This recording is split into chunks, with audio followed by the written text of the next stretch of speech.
नामावली का जब गान करते हैं तो शिल्पिल्ले बाई का स्मरण आता है। उसमें सुत बिस दियो पूज शिल्पिल्ले भक्ति रसीली पाई। देखो कितना विश्वास होता है भक्त को, कैसा वो श्रद्धावान होता है। एक राजकुमारी और दूसरी एक जमींदार की पुत्री, दोनों को मित्रता थी। एक दिन राजा के यहां भगवत प्रेमी महात्मा आए।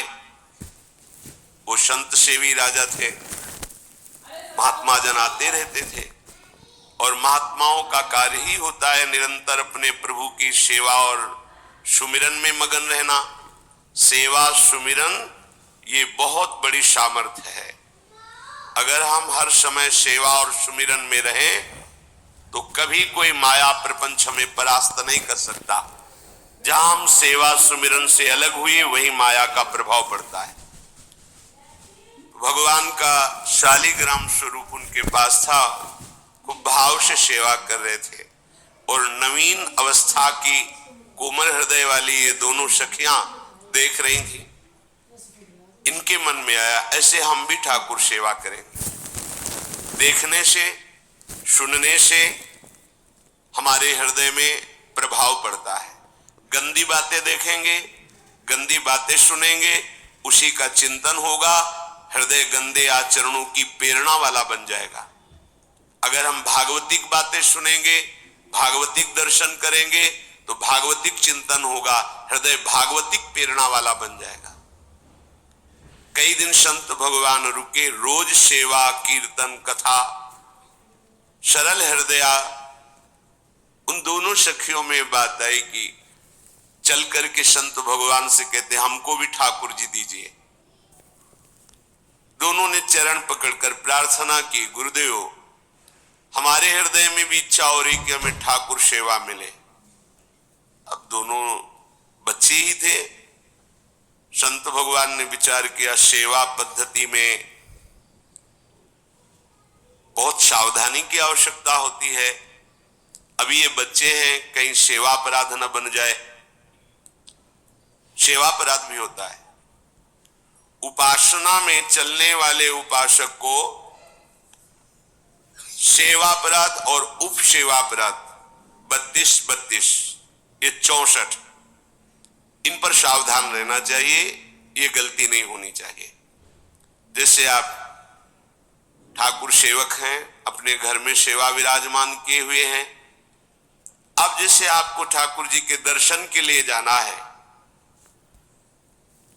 जहां तक ठाकुर जी के दर्शन करने के लिए जाना है, हो सके तो पादुका न पहने, नंगे पैर दर्शन करने जाए।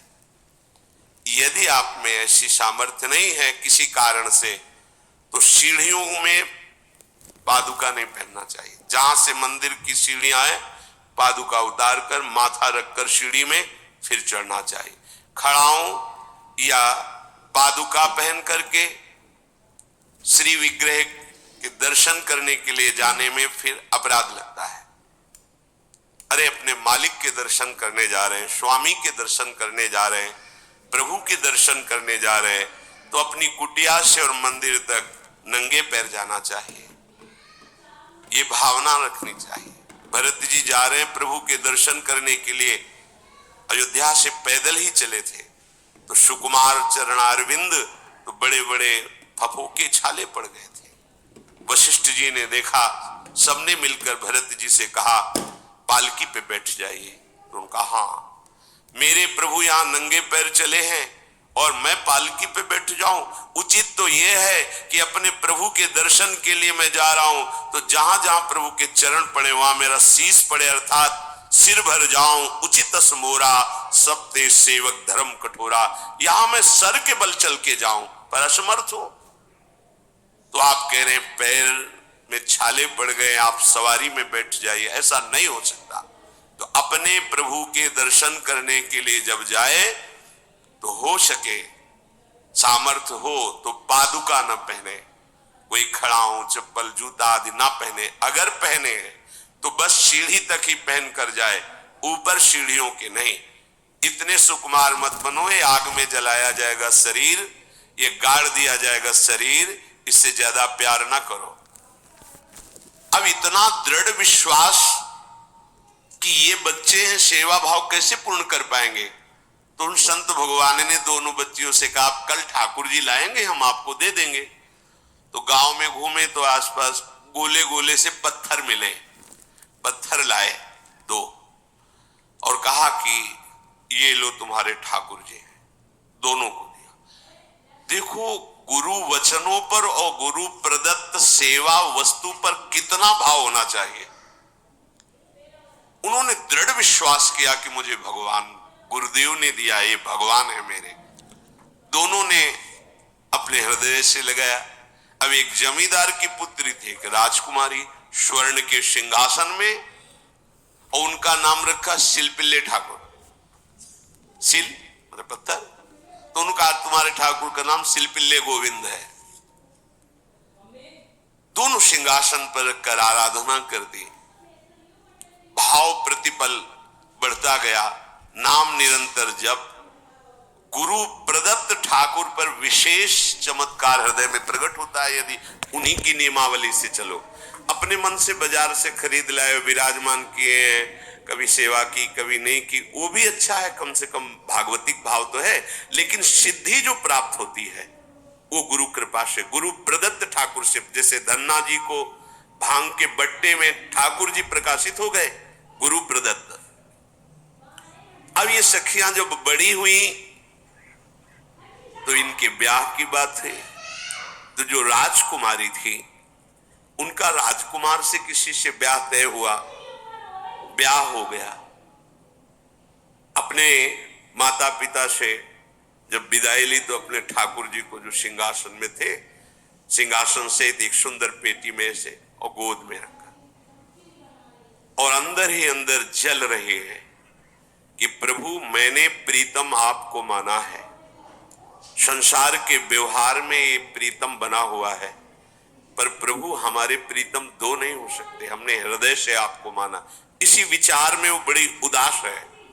पहले पालकियों में ऐसा राज सैनिक चल रहे हैं, पालकियों में वो बहू जा रही है और राजकुमार घोड़े पर। राजकुमार बार बार पालकी के समीप जाता, दर्शन करने की इच्छा होती है ना, तो उदास देखा, मन में बड़ी गिलानी हुई। उसने कहा, एक नदी थी, उसने कहा यहां हम थोड़ी देर विश्राम करना चाहते हैं, राजकुमारी की पालकी रखी जाए और सैनिक दूर खड़े हो। तो राजकुमार वैसे ही आज्ञा हुई। तो बात करना चाहते हैं पर वो ना देखती है और ना बात करती है, और इतना सुंदर रूप, क्योंकि ब्रह्मचारिणी और भगवत आराधना। अब उसके हृदय में जलन हुई कि ऐसा क्या है जो हमसे बात नहीं कर रही। बस बार बार ऐसे पिटारी खोल के ऐसे ठाकुर जी को देखती। नाम जप और सेवा के प्रभाव से वो सिल नहीं रह गया था, वहां उसको सांवरे श्याम सुंदर की झांकी मिलती थी। जब अपने शिल्पिल्ले ठाकुर जी को देखती तो ललित त्रिभंगी श्री लालजू महाराज श्याम सुंदर दिखाए, अत्यंत आसक्ति। गुरु प्रदत्त किसी भी शब्द में, किसी भी वस्तु में दिव्यता होती है, बस हमारी भावना होनी चाहिए। अरे बोले ये हम नहीं दे सकते, ये गुरु प्रदत्त है, नहीं हम प्राण दे सकते हैं, लेकिन ये नहीं। जिसका गुरु वचन पर, गुरु प्रदत्त वस्तु पर, गुरु प्रदत्त ठाकुर पर दृढ़ निष्ठा हो गई, वही सिद्ध हो जाता है। अब उसने समझ लिया कि पिटारी में जो कुछ है यही हमारे और राजकुमारी के बीच में बाधा है। दो चार दासियों को बुलाया और कहा इनको बातों में उलझाओ, पिटारी पीछे हमें दो। और प्रवीण दासियां उनको विनोद भाषा में, हंसी मजाक में बात, लेकिन वो उदासीन। धीरे से गोद में पेटी थी, ले ली, हम लिए हुए हैं, आप बातचीत में सारा, और पेटी उनको दे दी। राजकुमार ने राजकुमारी से कहा यही पेटी तो हमारे आपके बीच में बाधा, फेंक दी नदी में। अब तो जो उसके हृदय में पीड़ा हुई, भारी व्याकुलता। अब राजकुमार सैनिकों के साथ तुरंत पालकी उठवाई, मैं ले गया। पर वो आसक्त है, इतनी सुंदर राजकुमारी, क्योंकि भागवतिक तेज से संपन्न में आकर्षण होता है। राजकुमारी ने कहा, यदि हमारे ठाकुर नहीं तो मैं नहीं। आज से अन्न जल त्याग, प्राण त्याग दूंगी अगर हमारे ठाकुर जी हमारे समीप नहीं तो। आज से अब एक बूंद पा कैसे पिए? अपने ठाकुर को भोग लगा के पाला है और ठाकुर जी फेंक दिए गए। भारी व्याकुलता, जैसे मीरा जी कहते, दृश्य बिन दुख न लागे नहीं, न रात में नींद है न दिन में अन्न जल है, व्याकुलता। अब भयभीत हो गया राजकुमार। पूरा महल इस विषाद से हो गया कि अगर नवीन राजकुमारी प्राण त्याग देती है तो क्या होगा लोक समाज में कि अभी नवीन राजकुमारी गई, ये लोग ऐसे निर्दयी हैं कि ऐसा व्यवहार किया कि उसने प्राण त्याग दिया। राजकुमार घुटने में आ गया, घुटने टेक कर राजकुमारी से कहा, मैं तुम्हें दुखी नहीं करना चाहता पर मैं तुमको छोड़ भी नहीं सकता। अब हमें आप वो उपाय बताओ जिससे आप मुस्कुरा दो, आप प्रसन्न हो जाओ।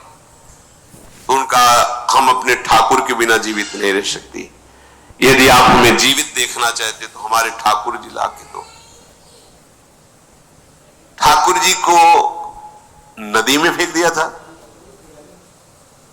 पारिवारिक जनों के साथ राजकुमार उस नदी के तट पर गए और राजकुमारी से कहा, तुम्हें इतना प्रेम ठाकुर जी से तो तुमसे ठाकुर जी कितना प्रेम करते हैं?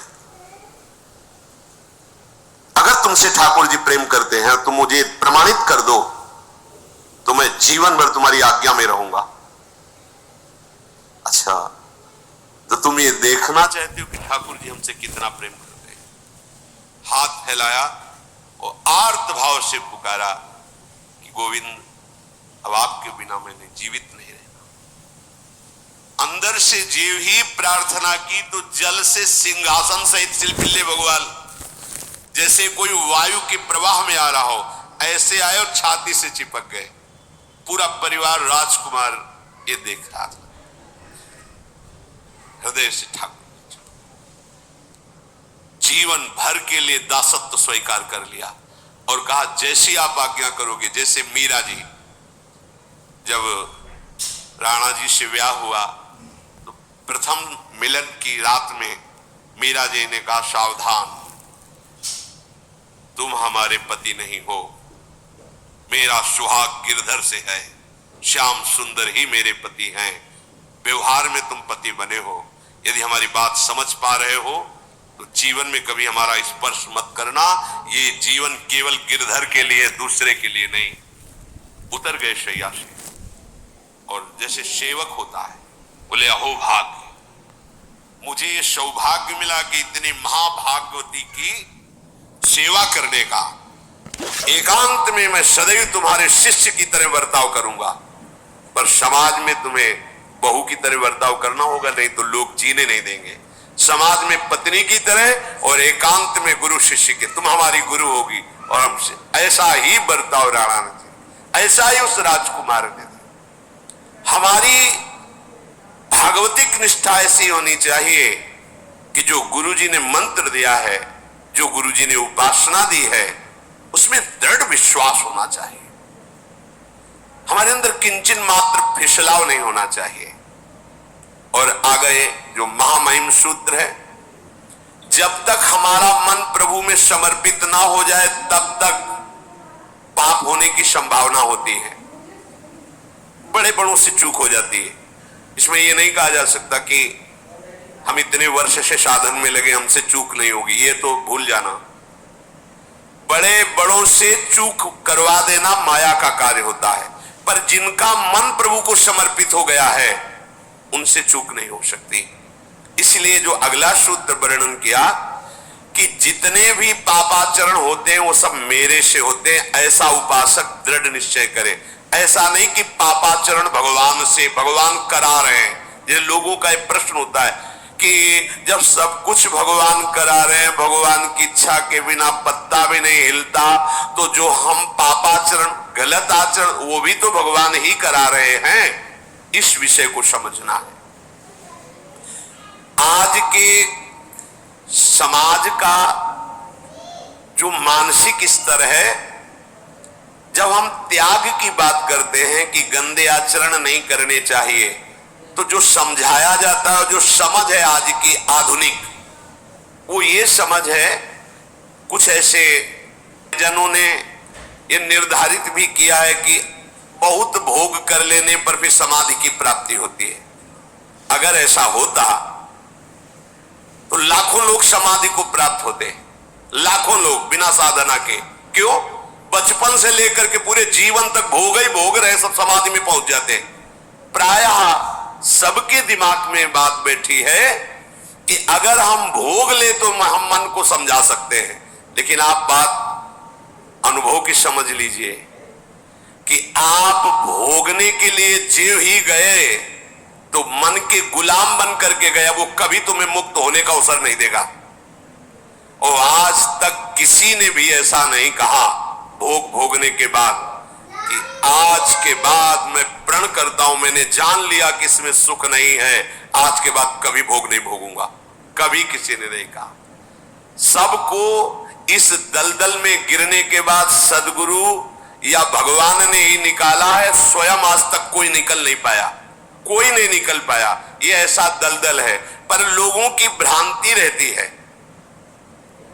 कि ये जो मेरा मन जिन भोगों के लिए लालायित हो रहा है, उन भोगों को खूब भोगूं, फिर बाद में अनुभव जब हो जाएगा तब हम इनका त्याग करके फिर भजन मार्ग में चलेंगे। जो भजन मार्ग में चलते हैं उनके मन में भी लगा रहता है कि अगर एक बार भोग लूं तो मन को समझा तो सकता हूं। यह है आधुनिक सोच, यह है हमारे मानसिक सोच का स्तर। सब लोग देख लीजिए। अब भागवतिक सोच और शास्त्र सिद्धांत का जो मत है वो ये है, ये डंके की चोट से गाया गया है और इसी मार्ग में चल करके समाधि को प्राप्त हुए महापुरुष। एक भी कोई ऐसा समाधिस्थ महापुरुष बता दिया जाए विश्व में जिसने भोगों के भोगने के बाद समाधि को प्राप्त हुआ हो। जैसे हम भोजन कर लेते हैं तो लगता है कुछ नहीं, लेकिन 6 घंटे व्यतीत होते होते पर्चा बन जाएगा कि ये चीज फिर चाहिए खाने को। ऐसे ही कोई भोग भोगने के बाद कुछ क्षण के लिए उससे विरति हो जाती है, ठीक, लेकिन फिर कुछ मिनट होने के बाद फिर नई स्फुरना, नया संकल्प, नई क्रिया, नई भोग वासना सब हृदय में देख लो। इसके लिए किसी और से सलाह लेने की जरूरत नहीं। इसलिए ये जो संतों का मत है, शास्त्र का मत है कि भोगों के भोगने से भोग वासना दृढ़ होती है, कामना बढ़ती है, ना कि शांति मिलती है। लेकिन आधुनिकता में भोगों को भोगने से शांति मिलती है, ऐसी धारणा बनी हुई है और ये गलत है। और ये इतनी गलत हो जाती है कि हम हत्या करने लगते हैं, हिंसा करने लगते हैं, पूज्य जनों के साथ दुर्व्यवहार करने लगते हैं। आज तक भोगों में इति नहीं हुई। देवयानी जी भगवान शुक्राचार्य जी की पुत्री हैं। वो इतनी सुंदर है कि कोई अप्सरा भी उनसे होड़ नहीं कर सकती, क्योंकि भगवान शुक्राचार्य की पुत्री जितेंद्री, पवित्र, भगवद आराधन संपन्न। बड़ा प्रसंग है, उसको ना लेते हुए हम सारांश में बता रहे। वृषपर्वा की पुत्री शर्मिष्ठा, ये असुर राजकुमारी है। दैत्यराज वृषपर्वा, उनकी पुत्री शर्मिष्ठा, और दैत्य गुरु भगवान शुक्राचार्य, उनकी पुत्री देवयानी बड़े समाज के साथ जंगल में गई हुई थी। एक बड़ा दिव्य सरोवर था, तुलसी में सब राजकुमारियां स्नान कर रही थी। अचानक वहां से कोई महात्मा निकले तो जल्दी में सबने वस्त्र धारण किए, तो शर्मिष्ठा के वस्त्र देवयानी ने और देवयानी के वस्त्र शर्मिष्ठा, वो महात्मा निकल गए। वहां कोई उनको टिकना तो था नहीं। देवयानी ने देखा कि मेरे पवित्र वस्त्र, देवयानी ने वस्त्र धारण नहीं किया शर्मिष्ठा के। जो महात्मा चले तो देखा कि हमारे वस्त्र राजपुत्री शर्मिष्ठा धारण किए। तो उनका तुझे पता है मेरे वस्त्रों को स्पर्श करने का भी तेरे को अधिकार नहीं, तूने धारण कैसे कर लिया? तो उनका ज्यादा मत बोल, इतना गुमान करके मत बोल। जैसे सब सेवक पलते हैं मेरे महाराज से, ऐसे तेरा पिता और तू भी मेरे महाराज के द्वारा ही पोषित है, क्योंकि वो तो राजा है, सारी सेवाएं वही देते हैं। ऐसा नहीं बोलना चाहिए, क्योंकि गुरु पुत्री है, आचार्य पुत्री है और सम्माननीय है, पर ऐसा वो बोल गई शर्मिष्ठा। देवयानी ने कहा तुझे पता है अगर मेरे पिता की दृष्टि बदल जाए तो 2 मिनट में देवता तेरे पिता सहित संपूर्ण राज्य को नष्ट कर देंगे। मेरे पिताजी के भय से ही देवता आक्रमण नहीं कर। शुक्राचार्य मंत्रवेत्ता है। ज्यादा बात बढ़ गई तो राजकुमारी का शासन चलता है। उसने कहा इस गुरुपुत्री को उठाकर कुएं में डाल दिया जाए, और उस समय वस्त्र धारण नहीं की हुई थी, उनको उसी स्थिति में डाल दिया गया और वो चली गई। उसी समय शिकार खेलने के लिए महाराज ययाति चक्रवर्ती सम्राट तो आवाज सुनी। सैनिकों ने बताया कि कोई देवपुत्री है, दिव्य तेज प्रकाशित हो रहा है उनके शरीर से, और दूर से देखा है ऐसा लग रहा है कि शायद वो वस्त्रहीन भी है। उन्होंने कहा तुम लोग दूर जाओ, और स्वयं महाराज ययाति गए और उनको जब हाथ पकड़ के निकाला और अपने वस्त्र से उनको आवेष्टित किया तो उन्होंने कहा कि हमारी आर्य मर्यादा है, एक बार आपने हमारे शरीर को देख लिया और हमारे हाथ को पकड़ लिया, अब आप हमारे जीवन भर के लिए पति स्वरूप हैं, स्वीकार कीजिए। तो उन्होंने कहा कि देवपुत्री मैं तो आपका परिचय भी नहीं जानता हूं, आप कौन हैं? तो उनका भगवान शुक्राचार्य की पुत्री देवयानी घुटने पे हो गए तत्काल। उन्होंने कहा इतने बड़े महापुरुष की पुत्री के साथ मैं ब्याह कर सकूं, मेरी सामर्थ्य नहीं, क्योंकि मैं क्षत्रिय कुल में प्रकट हुआ राज परिवार से हूं, और वो तो देवताओं के द्वारा भी वंदनीय है शुक्राचार्य जी। तो उनका आप निश्चिंत रहो, ये विषय मैं संभालूंगी, पर आप मेरे पति हैं, ये स्वीकार कीजिए। बोले यदि शुक्राचार्य जी इस पर राजी हैं तो हम ये बात स्वीकार करते हैं। शुक्राचार्य जी विलंब होने के कारण व्याकुल ही थे। देवयानी जी ययाति जी को लेके गई, बड़ा प्रसंग है, पर उन्होंने कहा जब आप राजी हैं तो हम राजी हैं। शुक्राचार्य जी राजी हुए और वृषपर्वा को सूचना दिया कि मैं तुम्हारे राज्य को त्याग कर जा रहा हूं। वो तो तत्काल आकर चरणों में गिरे, महाराज आपके बिना मेरा अस्तित्व क्या है, आप कैसे राजी हो सकते हो? बोले मेरी पुत्री को दिगंबर करके कुएं में डाल दिया गया, मैं इस अपराध से बिल्कुल तुम्हें माफ नहीं कर सकता। बोले कोई उपाय? तो बोले देवयानी बोले। तो देवयानी ने कहा तुम्हारी पुत्री हमारी दासी होकर चले तो मैं तुम्हें क्षमा कर दूंगी। बोले बिल्कुल ठीक, तथास्तु। पूरे राज्य की रक्षा के लिए राजकुमारी शर्मिष्ठा को देवयानी की दासी भाव में अब महाराज ययाति के महल पे पहुंचे।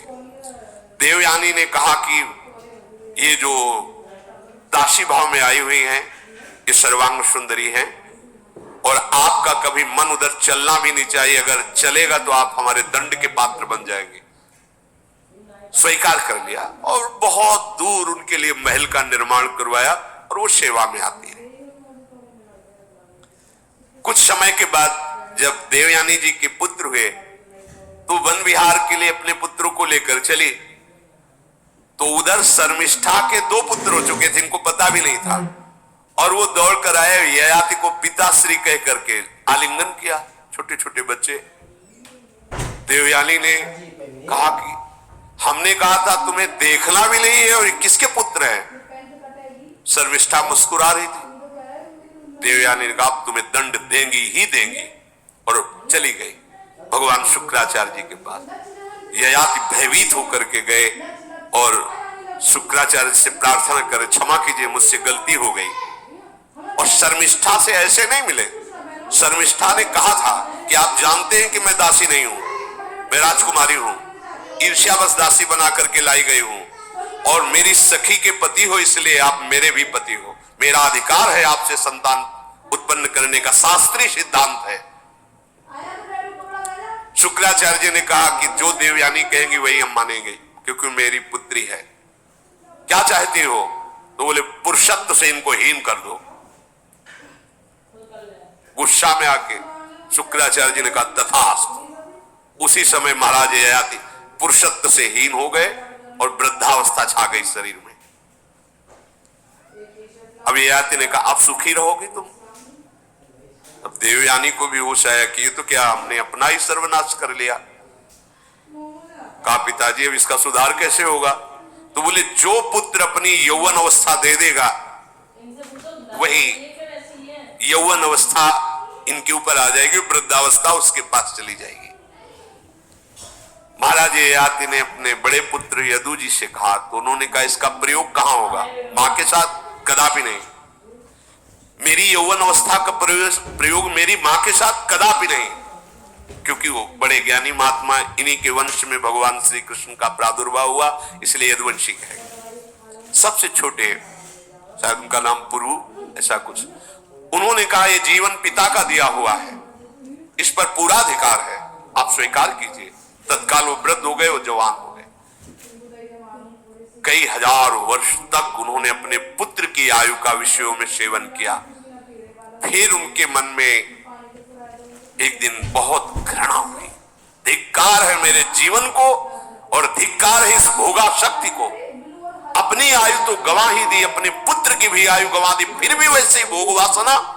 तो उन्होंने सबको शिक्षा देने के लिए बात कही, यत् पृथिव्यां व्रीह्यवं हिरण्यं पशवः स्त्रियः न दुह्यन्ति मनः प्रीतिं पुंसः कामः दस्यते न जातु कामः कामानाम् उपभोगेन साम्यति हविषा कृष्णवर्तमेव भूय एवाभिवर्धते यदा न कुरुते भावं सर्वभूतेष्वमङ्गलम् समदृष्टेस्तदा पुंसः सर्वा सुखमया दिशा या दुस्त्यजा दुर्मति भीर्जीर्यतो या न जीर्यते ताम तृष्णा दुःख निवहाम शर्म कामो द्रुतम त्यजेत। जिसका हृदय काम से व्याकुल हो गया है उसको त्रिभुवन की सारी सुंदरी स्त्रियां दे दी जाए, जो धान्य स्वर्ण पशु सब वैभव, तो भी वो कभी तृप्त नहीं हो सकता। ये महाराज ययाति कानून को त्रिभुवन की विषय भोग भोगने से भोग वासना शांत नहीं होती, वरम और प्रबल हो जाती है। जैसे घी की आहुति डालने पर आग भड़क उठती है, वैसे ही भोगों को भोगते रहने पर भोग वासनाएं प्रबल रूप धारण कर लेती है और वो इतना कमजोर हो जाता है कि सोचता है मैं इसके बिना जी नहीं सकता। जब मनुष्य किसी भी प्राणी से राग कर बैठता है तो उसके हृदय की सामर्थ्य नष्ट हो जाती है। किसी भी, देखो ना, छोटे छोटे नशाओं में इतना हम आसक्त हो जाते हैं, अब हम इसके बिना जी नहीं सकते। किसी भी वस्तु का जब हम भोग करते इसके बिना जी नहीं सकते। इसलिए सबको संदेश महाराज ययाति देते हैं, यदि तुम अपनी कामना को शांत करने वाले, रोकने वाले बन गए तो दसों दिशाएं तुम्हारे लिए सुखमयी हो जाएंगी। विषयी पुरुष को तृष्णा रात दिन जलाती रहती है, बहुत भोग भोगने पर भी वो कभी शांति या तृप्ति प्राप्त नहीं कर पाता। इसलिए जब हम भगवत मार्ग में चलते हैं तो ये तृष्णा और कामना ये डाइन की तरह हमारे हृदय में लगी रहती है। तृष्णा भोगे हुए भोग को बार बार भोगने की इच्छा, कामना सुने हुए देखे हुए भोगों को भोगने की इच्छा। तो उपासक जब तक अपने मन को प्रभु में नहीं दे पाता तब तक मन ये धोखा दे देता है। इसलिए बहुत सावधान रहना चाहिए। प्रभु की शरण में होकर के नाम जप करो और सदैव गुरुजनों की आज्ञा पर रहो, तो ये काम कामना वासना ममता आसक्ति राग द्वेष ये तुम्हें बांध नहीं पाएंगे। इनकी कृपा से आपको भगवत साक्षात्कार हो जाएगा। गुरु वाणी, संतों की वाणी, ये हमारा जीवन बन जाए। अगर ये जीवन नहीं है तो फिर मन हमें ऐसी जगह फंसा देगा जहां से हम निकल नहीं पाएंगे। इसलिए सावधान होकर जीवन व्यतीत कीजिए।